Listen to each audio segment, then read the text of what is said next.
England 1127 AD. Some priests stand in front of the casket and take out the precious red stone, place it on the chest of the dead father and close the casket. In present-day London, during the excavations, the laborers find an underground tomb where they see many coffins. On the news channel, the TV reporter talks about the discovery of the ancient tomb, and Professor Robbins says people do not understand that London is a giant graveyard. Dr. Henry Jekyll reaches with his team at the underground tomb and orders the workers to evacuate from this place. Dr. Henry says this tomb reveals antiquity's darkest secret, a secret erased from history and forgotten to time. The ruthless Princess Ahmanet, the pharaoh's kingdom would one day be hers to rule, and Amanet would be worshipped as a living god without any fear. But one day Pharaoh's wife gave birth to a baby boy who would inherit her destiny, and Amanet decided to vow revenge. She made a choice with a god of death to embrace evil. She cut her hand and a skeleton came out to give her a knife. When she held the knife, her whole body was covered with tattoos and her eyes changed. Then she slits the throat of Pharaoh and kills his boy, but the deal was not complete. She vowed to bring the demon into the world in the body of a mortal man. Pharaoh's army attacked them. They killed her man, mummified her alive, and hid her body forever in the darkness away from Egypt. In Iraq, when insurgents are destroying old statues, Sergeant Nick Morton and Sergeant Vale are keeping an eye on them.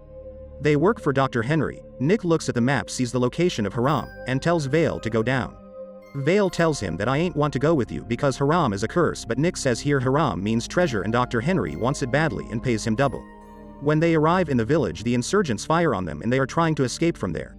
They both rush onto roofs, escaping from the bullets. Then Vale calls for an airstrike, and after a short time drone launches a missile into the village. Seeing this, all the insurgents quickly leave the place and Vale shouts that I'm still alive.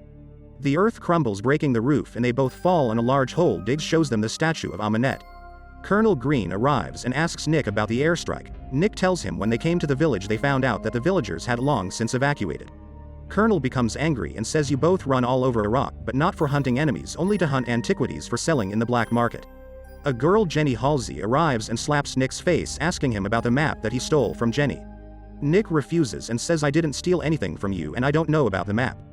Jenny tells Colonel Green that 3 days ago Nick slept with me and stole my things.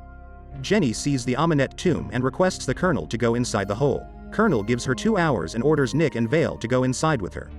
They go inside, and after making it on the ground, Jenny starts to look on the walls and suddenly debris falls on Nick and Vale.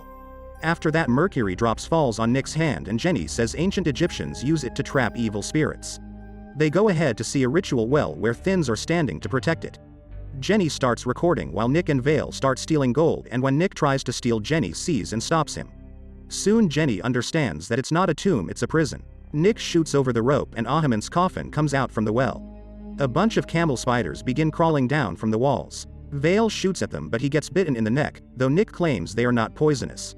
Nick looks at Ahmenet's coffin and sees her in the vision where Amanet says you set me free, my chosen, and kisses Nick. Jenny shouts, making Nick conscious, and tells him to call Colonel Green to get this coffin out. They get back to the surface and bring the coffin up with the helicopter, but Nick notices a large number of crows begin cawing around the coffin. When they are leaving Iraq, a large sandstorm appears. They quickly set the coffin inside the plane and take off. On the plane, Vale gets sick due to the spider's bite and slaps himself, while Jenny tells Nick that this coffin is very important and you are stealing my life's hard work. Vale's skin turns gray and his eyes disorder. Nick again gets visions about Ahmanet and sees she cuts her hand and trying to kill him with the cursed knife. Vale stands near the coffin with the knife to set her free, but when the colonel asks him to stay away, he stabs him twice in the chest and kills him. Soldiers order Vale to drop the knife and Nick snatches the pistol from the soldiers, telling them to stay away. Vale attacks and Nick shoots him, but Vale doesn't stop, and then Nick is forced to kill him. Nick and Jenny go into the cockpit and see a whole flock of crows flying and crashing through the windshield. The pilots are killed, and the plane starts to go down. Nick gives Jenny a parachute and pulls it so she can get out safely. The plane then crashes with everyone on board. Nick wakes up in a body bag at a morgue in London. Standing next to him is Vale's ghost, who tells him that they are both cursed. Jenny is asked to identify the bodies of the deceased, but is surprised to see Nick alive. At the crash site, rescue workers find the sarcophagus and Ahmenet's corpse. One man approaches it and is caught off guard as Amanet sucks the life out of him and his partner to regenerate her body. She then uses her powers to turn them into reanimated corpse slaves. Nick and Jenny are in a pub. He goes to the bathroom and sees Vale's ghost talking to him again. He warns Nick that Amanet has chosen him for a reason. Nick then runs out of the pub and is cornered in an alley by a whole swarm of rats. They crawl all over him as he sees Amanet crawling toward him, but he is snapped out of this vision by Jenny. She tells Nick what she learned from reading the hieroglyphs on the sarcophagus. She knows about Set's dagger and the jewel that must join it to complete the ritual. Jenny tells Nick about the jewel being buried with the Crusaders there in London, at the tomb where Amanet is sucking the blood to complete her body. Nick and Jenny reach the tomb when they go inside to find the stone Amanet crawls on the ceiling to catch Nick. Jenny go outside and Amanet catches Nick with her army of dead. When she is just about to kill Nick, Jenny arrives and they both fight with Amanet and her slaves and escape the tomb.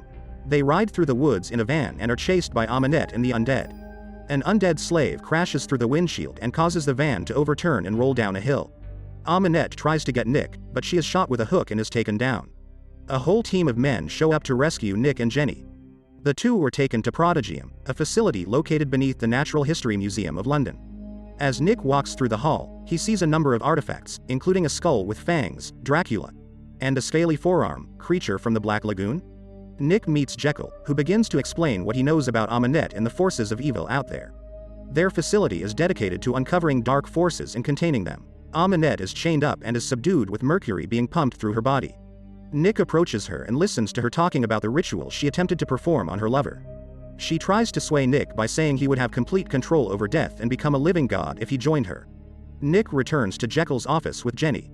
Jekyll appears to be undergoing a transformation and tries to prevent it using a serum, but Nick grabs the serum, demanding answers. A prodigium agent pulls Jenny out but leaves Nick inside. Jekyll then turns into his monstrous alter ego, Edward Hyde. He and Nick fight, with Hyde nearly winning until he gets injected with the serum. Meanwhile, Amanet summons a camel spider to crawl into the ear of another agent so that he may break her free from her holds. Amanet is loose and she takes the dagger and the jewel. Nick and Jenny flee the facility as Amanet begins to unleash a sandstorm upon the city. Nick and Jenny run through the tunnels where they encounter more of Amanet's undead slaves. The two fight them again, with Nick crushing or ripping their heads off. They are pushed into the water by an undead but they destroy it. Nick and Jenny swim up for air but Amanet grabs Jenny and drags her underwater. Nick fights off more of the undead and tries to save Jenny, but she drowns. Nick pulls her body out of the water and is confronted by Amanet. He attempts to smash the jewel until Amanet once again tries to persuade him to join her. Nick holds the dagger out as if to give it to her, but he instead stabs himself with it, now becoming possessed by Set. He battles Amanet and gives her the kiss of death to suck the life out of her, reducing her back to a corpse. Nick then goes over to Jenny and brings her back to life by screaming at her to wake up. He then disappears. Jenny reunites with Jekyll as Amanet's body is placed back into a sarcophagus filled with mercury. Jenny wonders what will happen to Nick now that he is technically a monster. Jekyll muses that it took a monster to defeat a monster, and that there is hope for Nick so long as he retains a shred of his humanity. Somewhere in the desert, Nick has brought Vale back to life. They ride their horses off on another adventure as a sandstorm follows them. Make sure to subscribe and turn on notifications to watch more videos like this.